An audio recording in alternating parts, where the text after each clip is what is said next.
آله وأصحابه وبارك وسلم تسليما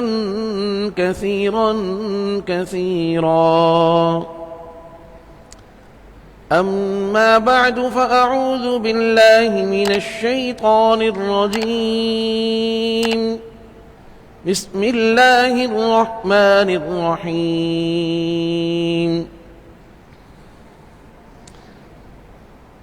كل نفس ذائقة الموت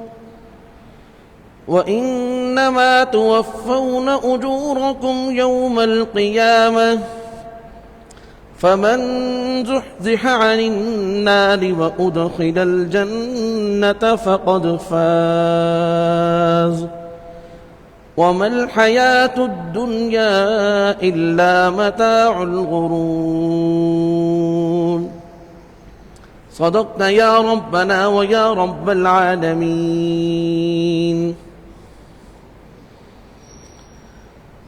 میرے انتہائی واجب الاحترام بزرگان محترم، برادران اسلام اور میرے طالب علم ساتھیوں، السلام علیکم ورحمۃ اللہ تعالی وبرکاتہ۔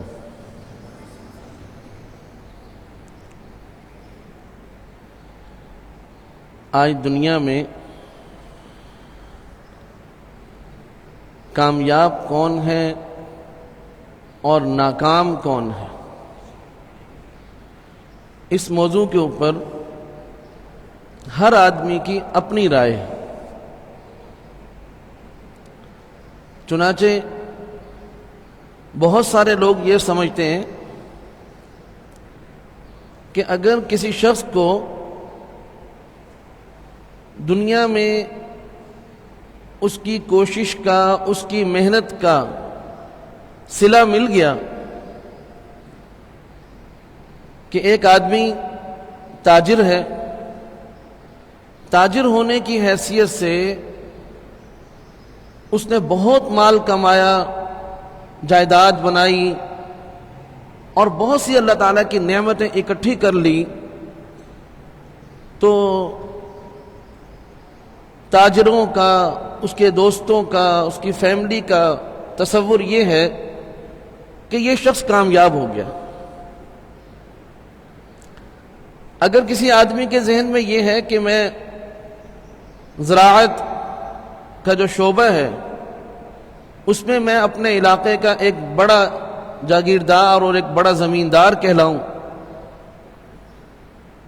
اور جب اپنی جدوجہد، اپنی محنت، کوشش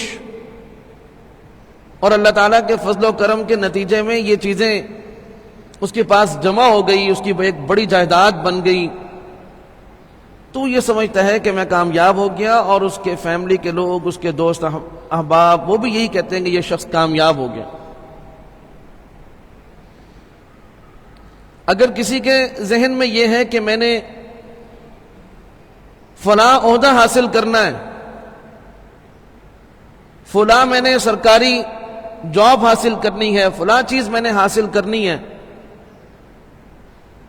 تو وہ یہ سمجھتا ہے اگر اس کو وہ چیز حاصل ہو جائے کہ بھئی میں کامیاب ہو گیا۔ حقیقت یہ ہے کہ اگر آپ کسی ایک دن وقت نکال کر مختلف شعبوں کے لوگوں سے ملیں اور ان سے یہ پوچھیں کہ کامیاب کون ہے اور ناکام کون ہے، تو ہر آدمی یہ کہے گا کہ میں جس شعبے میں کام کر رہا ہوں، میں یہ چاہتا ہوں کہ میں اس شعبے میں فلاں درجے تک پہنچ جاؤں، فلاں جگہ تک پہنچ جاؤں، تو یہ میری کامیابی ہے، اور اگر میں نہ پہنچا تو میرا خواب ادھورا رہ جائے گا، تو گویا کہ میں ناکام ہو گیا۔ جبکہ کامیابی اور ناکامی کا جو صحیح تصور ہے اور جو اس کی سچی حقیقت ہے، اللہ رب العزت کا بہت بڑا احسان ہے کہ اللہ رب العزت نے قرآن کریم کے اندر ہمیں اس سچی حقیقت سے آشنا فرمایا، اور اس سچے تصور سے اللہ تعالیٰ نے ہمیں آگاہ فرمایا کہ کامیاب کون ہے اور ناکام کون ہے۔ چنانچہ اس سلسلے میں پہلی بات جو قرآن کریم نے بتائی ہے وہ یہ ہے کہ ایک حقیقت ایسی ہے جو بظاہر لگتا اس طرح ہے کہ وہ ایک خوفناک بات ہے، ایک ڈر والی بات ہے، لیکن سچ یہ ہے کہ وہ ایک ایسی حقیقت ہے کہ جس کا انکار دنیا کا کوئی بھی آدمی نہیں کر سکتا۔ دنیا کا کوئی بھی آدمی، اس کا کوئی مذہب ہے، آج دنیا میں سینکڑوں مذاہب ہیں، اس کا کوئی مذہب ہے، لیکن ایک ایسی حقیقت قرآن کریم نے بتائی ہے کہ اس حقیقت کا انکار کوئی بھی نہیں کر سکتا، اور بظاہر وہ بات ایسی خوفناک لگتی ہے کہ اس موضوع پر بات کرنے یا اس موضوع پر بات سننے سے بھی لوگ گھبراتے ہیں، لیکن قرآن کریم نے وہ سچ، وہ حقیقت سب کے سامنے بیان کیا۔ وہ کیا ہے؟ فرمایا کہ وہ شخص کامیاب ہے جس کو اس دنیا کی زندگی میں یہ سبق یاد ہو گیا کہ اس نے اس دنیا میں ہمیشہ نہیں رہنا، اس نے ایک نہ ایک دن اس دنیا سے چلے جانا ہے۔ کل نفس ذائقۃ الموت، فرمایا کہ ہر جی نے موت کا مزہ چکھنا ہے۔ اب آپ خود بتائیں کہ بظاہر یہ بات ڈر والی لگتی ہے کہ جی موت کی بات آ گئی، خوف کی بات ہے، لیکن صحیح بات یہ ہے کہ یہ ایک بہت بڑا سبق ہے۔ آپ خود بتائیں کہ اگر کسی شخص کو یہ سبق اچھی طرح یاد ہو جائے کہ میں نے یہاں ہمیشہ نہیں رہنا، بلکہ میں نے اس دنیا کو چھوڑ کر ایک اور زندگی جینی ہے، ایک اور مرتبہ مجھے اٹھایا جائے گا اور میں اپنے رب کے سامنے پیش ہوں گا، تو کیا وہ شخص دنیا میں اس طرح کی زندگی گزار سکتا ہے کہ وہ لوگوں کو ذلیل و رسوا کرے، وہ گناہوں کے ساتھ زندگی گزارے اور وہ نیکی کے سارے کاموں کو چھوڑتا چلا جائے؟ آج جتنے بھی لوگ اگر دین سے دور ہیں اور گناہوں والی زندگی کے اندر مبتلا ہیں، تو اس کی بہت بڑی وجہ یہ ہے کہ وہ اپنی موت سے بے خوف ہیں۔ اور یہ جو تصور ہے کہ ہر وقت آدمی کو یہ خیال رہے، اس کے دل دماغ میں یہ تصور ہر وقت رہے کہ مجھے ایک دن اس دنیا سے جانا ہے، آپ یقین کریں اگر ہر آدمی اس سبق کے اوپر آ جائے تو ہماری دنیا بھی جنت بن جائے۔ جتنے چور ہیں، جتنے ڈکیت ہیں، جتنے دنیا کے اندر گناہ ہو رہے ہیں، بدامنی ہے، بدحالی ہے، گھروں کے اندر لڑائی جھگڑے اور فتنہ فساد، آپ اخبار اٹھا کر دیکھیں، یعنی ذرا سا پانی کا معاملہ ہے، اگر جائیداد کے اندر کوئی فٹ 2 فٹ کا معاملہ آ گیا، کوئی اور ایسا دنیا کا معاملہ آ گیا، تو لوگ اپنے مفاد کو ترجیح دیتے ہیں، اس بات کو نہیں دیکھتے کہ ہم اس سلسلے میں کسی گناہ کے اندر مبتلا تو نہیں ہو رہے۔ لوگ ذرا سے دنیاوی مفاد یا بعض اوقات وہ ان کا مفاد ہوتا بھی نہیں ہے، اس کے وہ حقدار بھی نہیں ہوتے، لیکن اس کے باوجود وہ بہت سارے لوگوں کا قتل بھی کر دیتے۔ لڑائی جھگڑا، غیبت، چغلی، دشمنی، عداوت، دل جو ہے وہ ان کی دشمنی سے بھرا ہوا ہے، دل کینے سے بھرا ہوا، دل جو ہے وہ بغض اور عداوت سے بھرا ہوا۔ یہ سارا کچھ اس لیے ہو رہا ہے کہ جتنے لوگ اس زمین کے اوپر رہ رہے ہیں ان کے دماغوں میں موت سے بے خوفی ہے۔ اگر ہر آدمی کو ہر وقت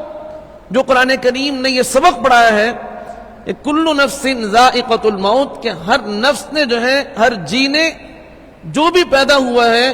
وہ یہاں رہنے کے لیے نہیں آیا، اس نے ایک دن اس دنیا کو چھوڑ کر چلے جانا ہے۔ تو بتائیں کہ وہ آدمی پھر کبھی کسی کے ساتھ جھوٹ بول سکتا ہے، کسی کے ساتھ فراڈ کر سکتا ہے؟ آج آپ دیکھ لیں، لوگ یہ کہتے ہیں کہ کاروبار کرنے کے لیے جھوٹ بولنا ضروری ہے، اگر ہم جھوٹ نہیں بولیں گے تو کاروبار ہی نہیں چلتا، کام ہی نہیں چلتا۔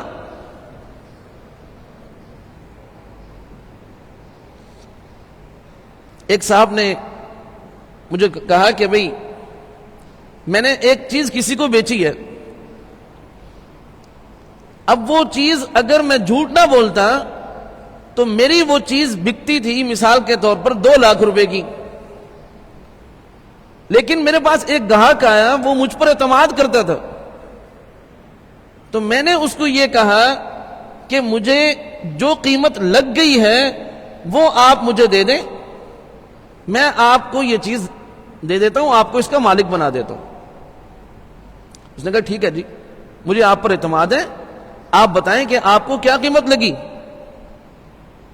اب اس کو قیمت جو لگ رہی ہے یا اس کے جو اگر کسی نے کوئی آواز دی ہے تو وہ 2 ہے،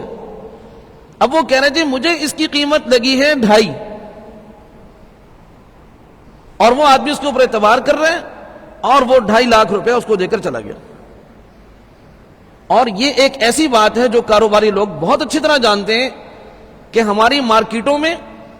یعنی اسلام اس وقت جو ہمیں نظر آ رہا ہے وہ اسلام یا کتابوں میں ہے یا مسجد مدرسے میں ہے یا بعض ہماری زندگی کے بعض کاموں کے اندر ہے کہ جی ہم نکاح اسلام کے مطابق کریں گے، ماشاءاللہ بہت اچھی بات ہے، ہم نماز مسجد میں جا کر پڑھیں گے، بہت اچھی بات ہے، لیکن ہماری ایک مسلمان کی جو کل زندگی ہے، خاص طور پر جو کاروباری زندگی ہے، سیاسی زندگی ہے، لوگوں کے ساتھ معاملات ہیں، معاشرت ہے، رہن سہن ہے، بات چیت ہے، اور گھریلو ہمارا ایک دوسرے کے ساتھ جو تعلق ہے، لوگ کہتے ہیں کہ یہاں پر شاید ہمیں دین کی ضرورت نہیں ہے۔ آج جو ہمارے معاشرے کے اندر بگاڑ ہے، اس بگاڑ کی وجہ یہی ہے کہ ہر آدمی اگر یہ کہے، اور اس کو یہ یقین رکھنا چاہیے کہ ہمارے دائیں 2 فرشتے بیٹھے ہوئے ہیں، اور جب بھی میں کوئی بات بولتا ہوں اگر وہ بات نیکی پر مبنی ہے، میں جب بھی کوئی کام کرتا ہوں وہ کام نیکی والا کام ہے، تو وہ دایاں فرشتہ اس کو لکھ رہا ہے۔ اگر میں کوئی گناہ والی بات کرتا ہوں، کوئی گناہ والا کام کرتا ہوں، تو میرے بائیں کندھے پر فرشتے بیٹھے ہوئے ہیں اور وہ میری بات کو بھی لکھ رہے ہیں اور میرے کام کو بھی لکھ رہے ہیں۔ آپ بتائیں کہ اگر ہر وقت آخرت میں اللہ تعالیٰ کے سامنے جواب دہ ہونے کا جو عقیدہ ہے، جو سوچ ہے، جو فکر ہے، اور قبر میں تنہا زندگی گزارنے کی جو حقیقت ہے، جو تصور ہے، اگر ہر وقت ہر انسان کے سامنے یہ بات موجود رہے، یہ فکر اس کو لاحق رہے، آپ بتائیں کہ دنیا میں بدامنی ہوگی؟ ہر آدمی سچ بولے گا، لہذا کسی کو نقصان نہیں ہوگا،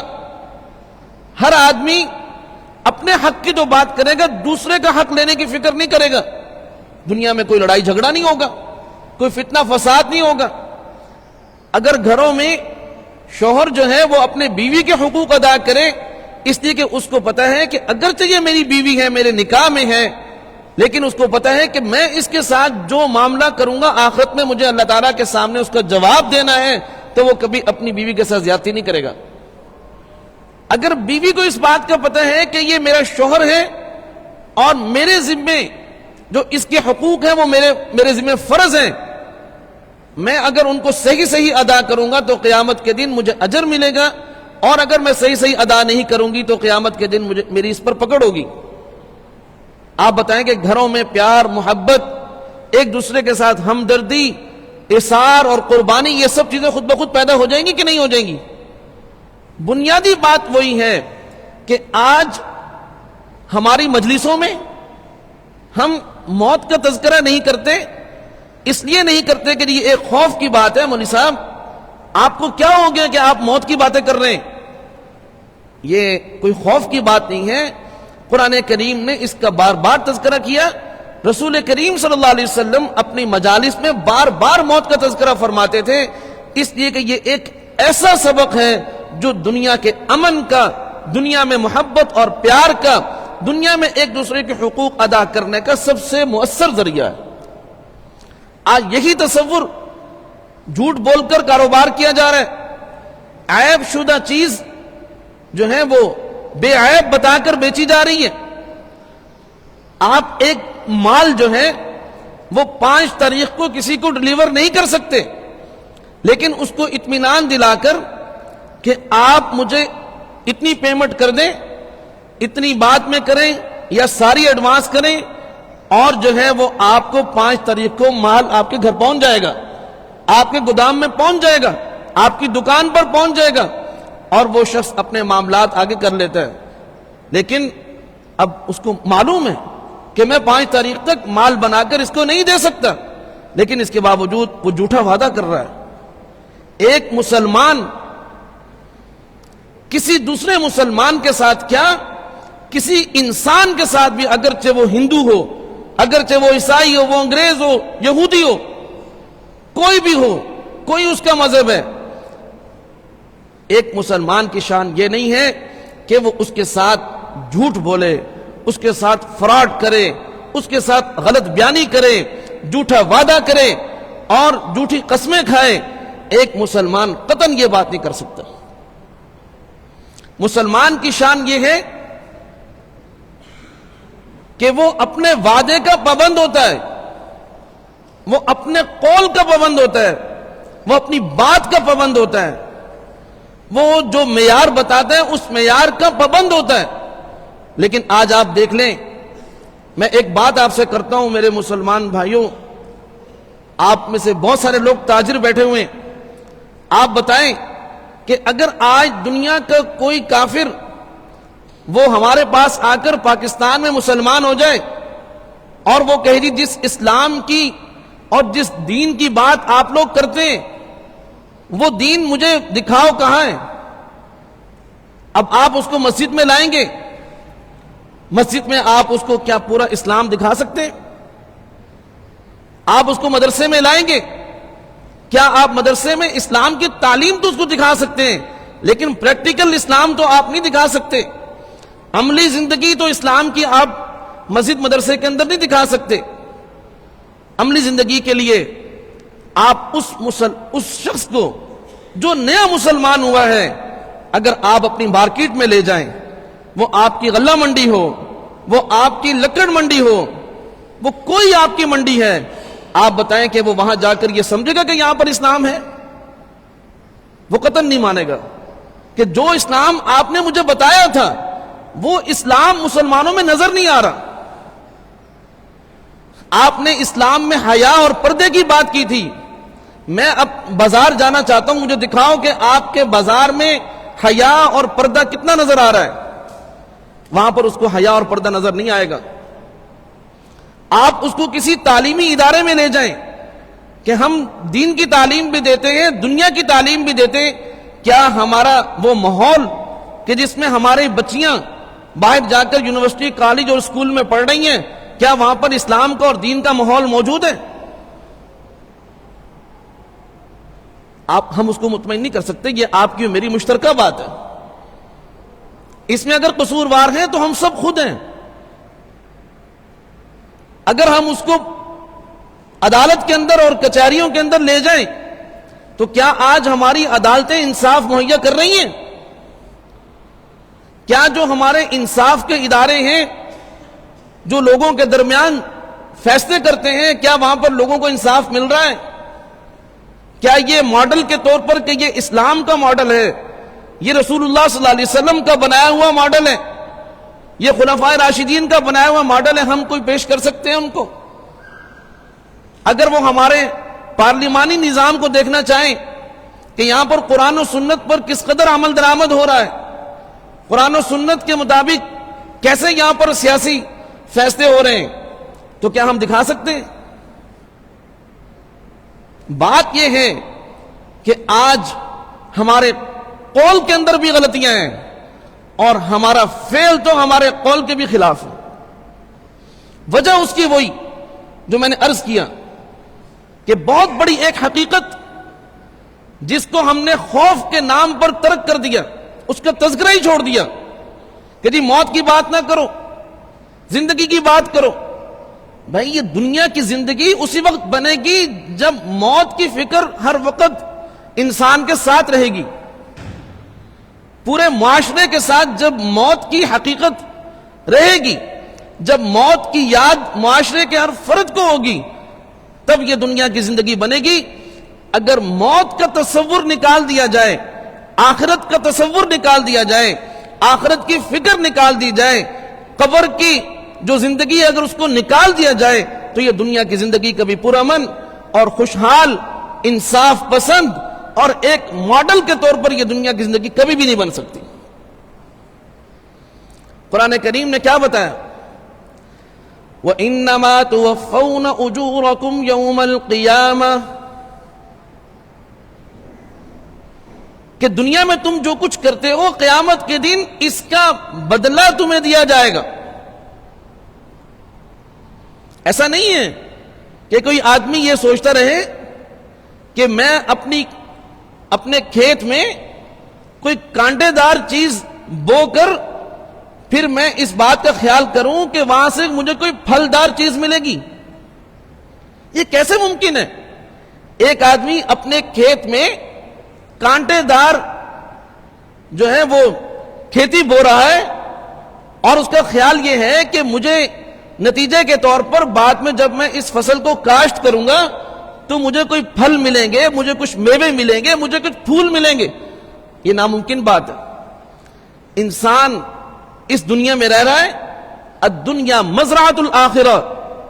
یہ دنیا آخرت کی کھیتی ہے. آج جو ہم یہاں بوئیں گے وہی وہاں ہم کاٹیں گے. اگر یہاں ہم نیکی بوئیں گے, عمدہ اخلاق بوئیں گے, اچھے اعمال ہم یہاں پر بوئیں گے, تو آخرت میں اچھے اعمال کا نتیجہ ملے گا. آخرت میں وہی ملے گا جو دنیا میں ہم نے بویا ہے. یہ نہیں کہ ہم یہاں کچھ اور کرتے رہیں,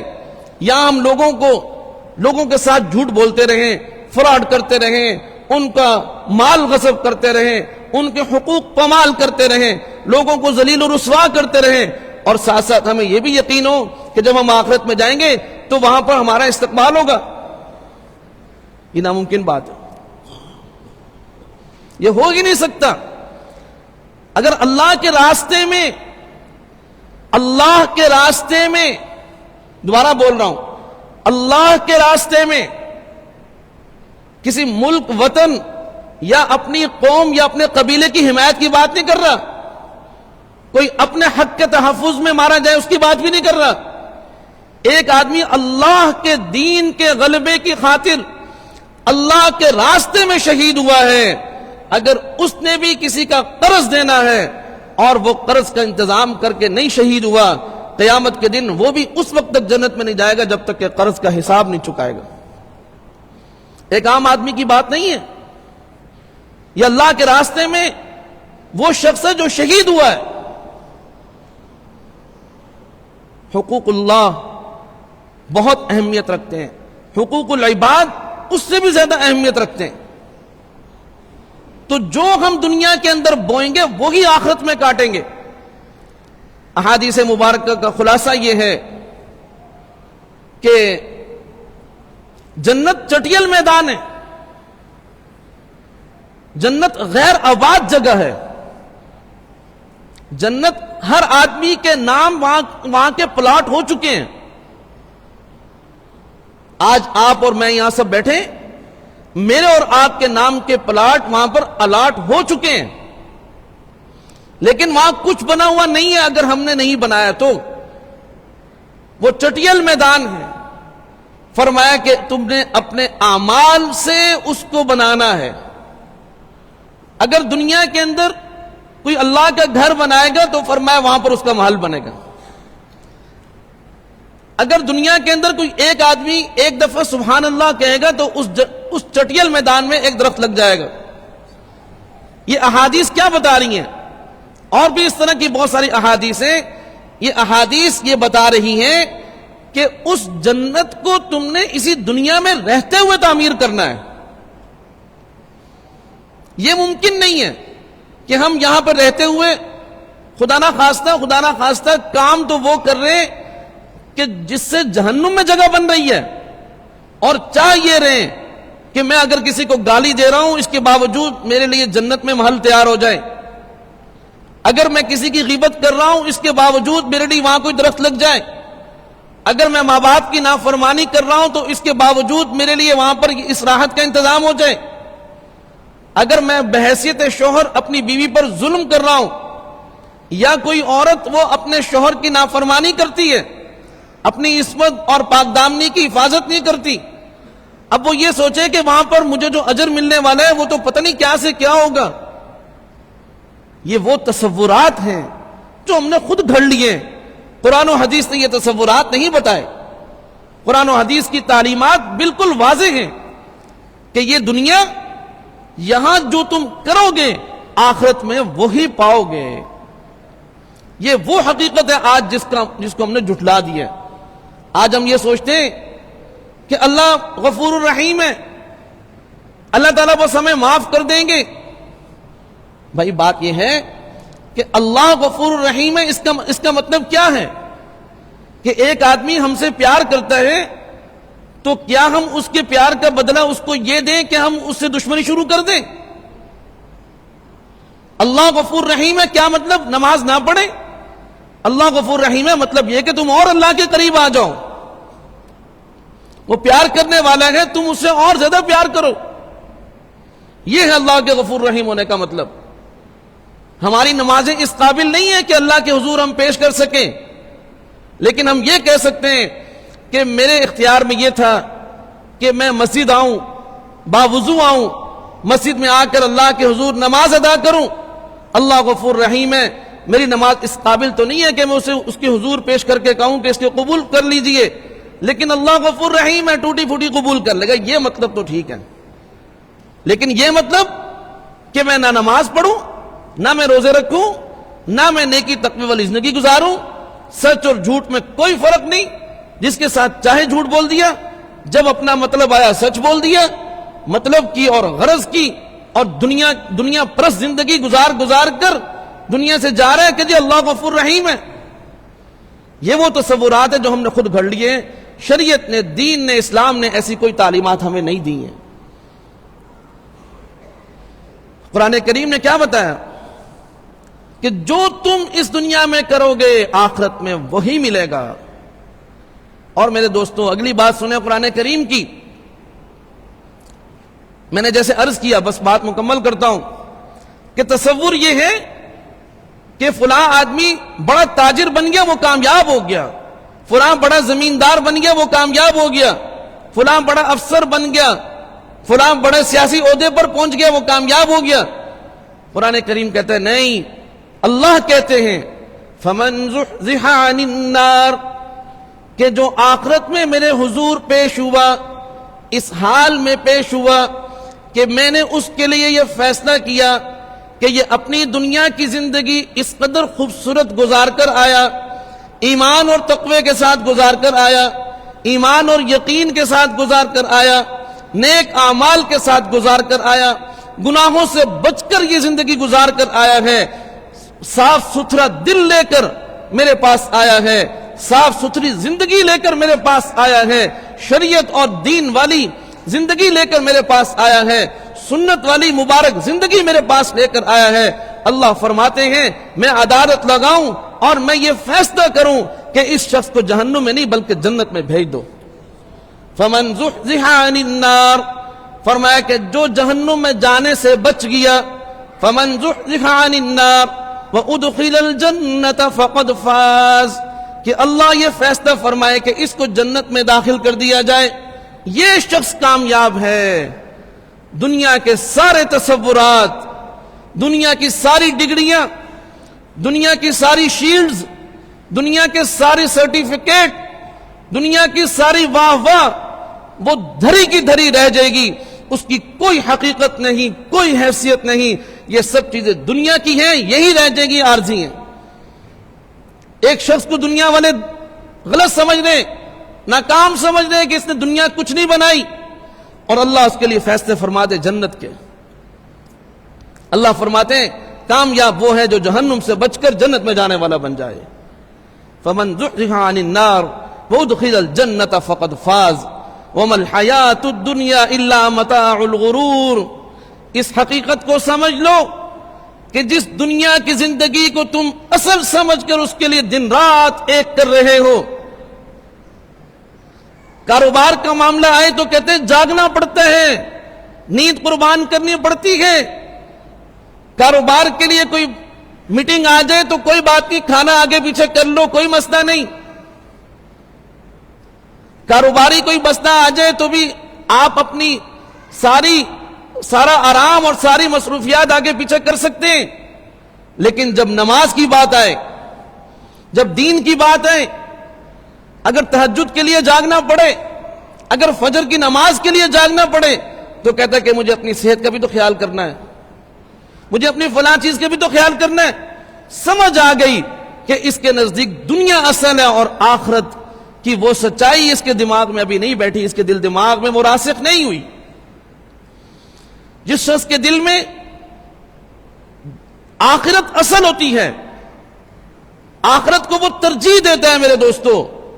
آپ یقین کریں وہ دنیا کا نقصان کر کے اپنے آخرت کے اعمال کو پورا رکھتا ہے.